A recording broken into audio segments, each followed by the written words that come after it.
thanks for covering the bill. I went ahead and canceled yours. Staying in a luxury hotel on my wife's dime? Life doesn't get better than this. Haha. I hear my mother-in-law and husband chuckling loudly. By all means, have a great time. Their laughter suddenly stops when I say this with a smile. You're weird. Don't you realize we tricked you? Wouldn't most people be upset? I haven't been tricked at all. You see, I haven't paid a cent for this trip. My name is Laura, a 32-year-old housewife. I met my husband James through work. He was a client, and we had worked together several times when he invited me to dinner. Since we were the same age, we quickly found common interest and hit it off. We started going out for meals and dates, and before long, we began dating. Fast forward 1 year and we were married. We have now been married for 2 years. But that doesn't mean our married life has been a continuous honeymoon. At first, James was incredibly kind and always treated me with care. So I put a lot of effort into housework to make him happy. James wanted me to be a stay-at-home wife, so I quit my job and fulfilled that role. Every day I prepared breakfast, made lunch, and cooked elaborate dinners. I also kept the house clean, doing the laundry and all sorts of chores diligently. Life is so comfortable with you around. You're really helping me out. James used to say that and appreciate my hard work. I was able to give my all each day because of that. However, as we reached the 2-year mark, the spark we had as newlyweds seemed to fade. Lately, I've noticed James growing more indifferent. No matter what I do for him, he doesn't seem to react anymore. Tonight, I made your favorite fried chicken. All right. Was work tough today? Yeah, I guess so. I filled a bathtub for you, so feel free to take a bath whenever. Yeah, whatever. My husband seemed disheartened whenever I spoke to him, offering nothing more than half-hearted acknowledgments. He used to come home from work on time when we first got married, but he's been coming home later and later. He also started going out for drinks without telling me, which often resulted in wasted dinners I had prepared. Is this what they call the 7-year itch? I miss the good old days when we were a loving couple. Was that too much to ask for? But there was another thing bothering me. It was the presence of my mother-in-law, Rose. Ever since we got married, she has never been fond of me, always finding a reason to complain. You are so plain. Can't you wear something more colorful? You probably can because your face is plain too. The food you cook is bland and not even tasty, just terrible. I seriously questioned her character, wondering why she was so mean. Whenever we visited my husband's parents, she would bully me and badmouth me endlessly.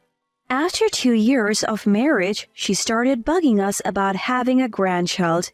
How can we start a family under such pressure? Yet, she relentlessly pushed me to have a child. My father-in-law did nothing about his wife's bullying. It's like he found it too troublesome to intervene. My husband also turned a blind eye, offering me no protection. I was devastated. I at least wanted my husband on my side. Feeling utterly lonely, I felt unwell one day and went to the doctor. You're pregnant. What?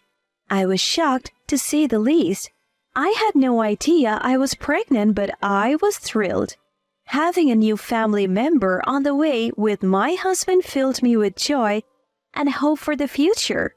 I couldn't wait to share the news with my husband when he got home from work that day. Really? Even my usually indifferent husband was wide-eyed. He was overjoyed when I nodded. Yes, I'm going to be a dad. Thank you, Laura. Yeah. I was happy that my husband seemed interested in me again after a long time. Both my father-in-law and mother-in-law were also happy about the new grandchild, and they were exceptionally kind to me. Since my family lived far away, my mother-in-law frequently came over to help me during my pregnancy.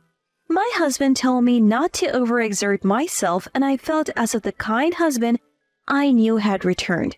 However, this happiness was short-lived. The turning point came when I shared the baby's gender. When I told my in-laws that the baby would be a girl, my mother-in-law looked very disappointed. You can't even give birth to a boy, huh? With those harsh words, my mother-in-law made her opinion known. For a second, I wasn't quite sure what she had said, but apparently, she's old-fashioned and thinks it's crucial to have a boy. Once she learned the baby was a girl, she stopped all support during my pregnancy. That meant I had to handle everything on my own when I was feeling my worst. As for my husband, he didn't seem to care about the baby's gender, but he started complaining when I got sick and couldn't keep up with the housework.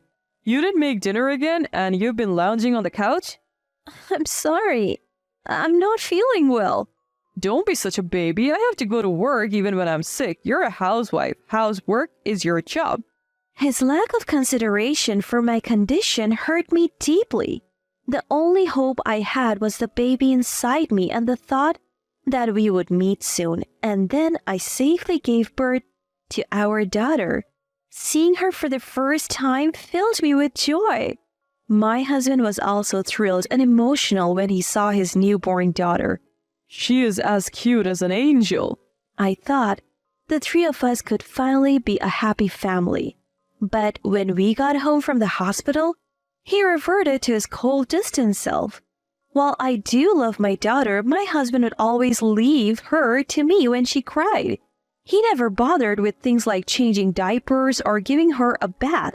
Even when the already busy task of parenting, he didn't consider that and would selfishly ask, What about dinner? Or, is the bath ready? Little by little, I started to lose trust in him. The thought of divorce crossed my mind, but our daughter had just been born and I couldn't go to work. So all I could do was wait until she grew up. The only silver lining was that I didn't have to visit my husband's parents because of the childcare. My mother-in-law wasn't interested in my daughter, so my husband didn't complain when I said I didn't want to go.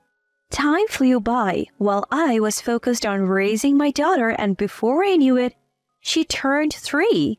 As she started talking, my husband became more interested in her. Though our relationship had cooled, I appreciated his effort as a father. But something started to bother me. Over the past year, he had been acting strangely. He started caring more about his appearance. He used to just let his hair grow out until I told him to get a haircut. Lately, though, he's been going to the salon himself and getting stylish haircuts. He's also started wearing cologne and has been shopping for clothes like crazy. I wouldn't mind if he just took an interest in fashion, but he's always so restless. And he's been spending more time on his phone lately. Is he cheating on me? So I started watching him more closely. One day, while he was in the bathroom, his phone was left on the table and it dinged with a new message. I was shocked when I saw the message on the screen. It was from a woman named Jennifer saying, "Looking forward to seeing you tomorrow night," accompanied by a lot of heart emojis. I thought he was supposed to be going out for drinks with his co-workers tomorrow. Was he lying and actually meeting up with this woman? Once you start suspecting, everything seems suspicious. I couldn't shake my unease, so I decided to hire a private investigator. Weeks later, the results confirmed my worst fears. He was, indeed, cheating. Apparently, it's a female colleague from work. No matter how strained our marriage has been, crossing that line is unforgivable. I started preparations for a divorce. I hired a lawyer and even began searching for a job to support my daughter after the divorce. Out of the blue, he proposed a family vacation. How about we take a trip for Dad's 60th birthday? Sure, have a great time. Don't be cold, you're coming too, right? What?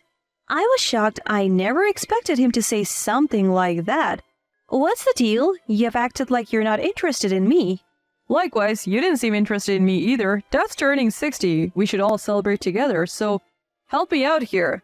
I didn't really want to go, but when he mentioned the dates, I came up with a plan. Fine, we will leave our daughter with my sister. Thanks. Also, you can handle the hotel and flight bookings? What? I'm busy on weekdays, so I would like you to take care of it. All right. Really appreciate it. Just put it on the credit card. I'll pay you back later. What? Apparently, there are benefits if we pay by credit card. Well, all right. I was hesitant but came up with a plan for that too. He was delighted that I agreed to handle everything. But I was delighted for a different reason. It's time for revenge for betraying me. About a month later, the day for father-in-law's 60th birthday trip arrived. I drove to the airport with my husband.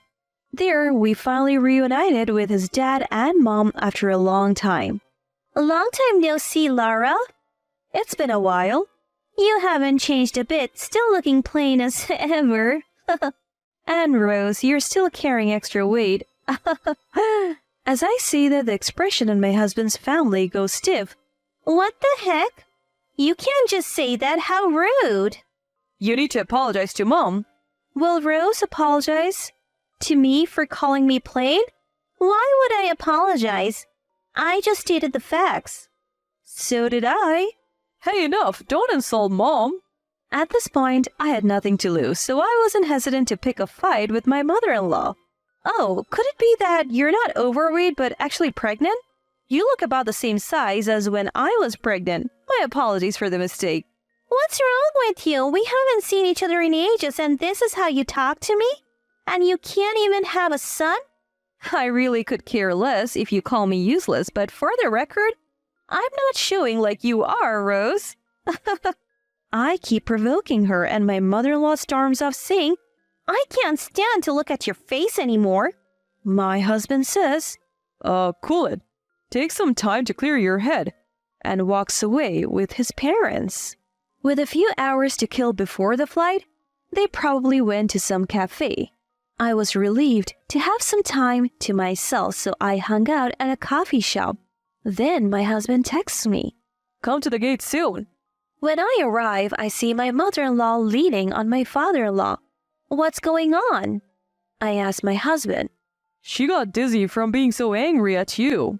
He says, Could you get some motion sickness pills? She might get sick on the flight. Right now?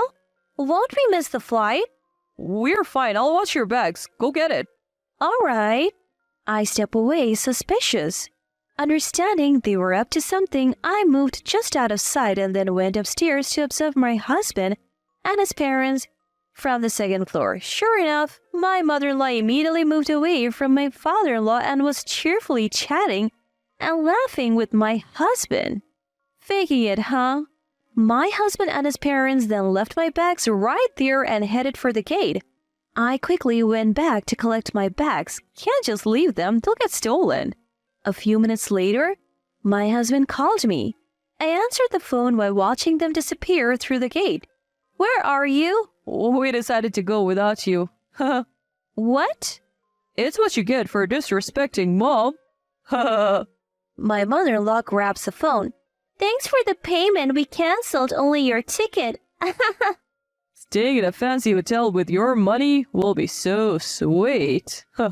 I heard my mother-in-law and husband burst into loud laughter. They probably never intended to bring me along in the first place. Well, I never planned on going either. Enjoy yourselves, all right? When I said that with a smile, their laughter suddenly stopped. You're strange. Don't you realize we tricked you? Shouldn't you be upset? No tricks here. I didn't pay a dime for this trip. What? I heard my husband's voice, probably because they had the call on speaker. What's going on? Explaining would be a hassle. So I'll tell you later. Bye. I said that and hung up the phone. Then I immediately left the airport and hit the road. I headed to the new rental condo I had secured. Boxes were already there and my sister and her husband were waiting for me. While I was at the airport with my in-laws, They had moved all my belongings for me. I was beyond grateful, especially since they also took care of my daughter. Once we started unpacking in the new place, we were done in no time. As a thank you, I took my sister and her husband to a steakhouse and we all enjoyed a nice meal. My husband kept calling, but I ignored it. The next day, he called again around noon, so I finally answered. Hey, were you lying yesterday? I enjoyed a suit in your place. Sure, why wouldn't you? It's already paid for. What? What are you saying? I changed the account where my credit card payments get drawn from to our joint account, and I moved all the money I put in there to my own account. So what does that mean? Basically, the trip was paid for with the money you put in that account. What?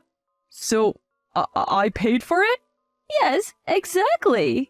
You have got to be kidding. How much did it cost?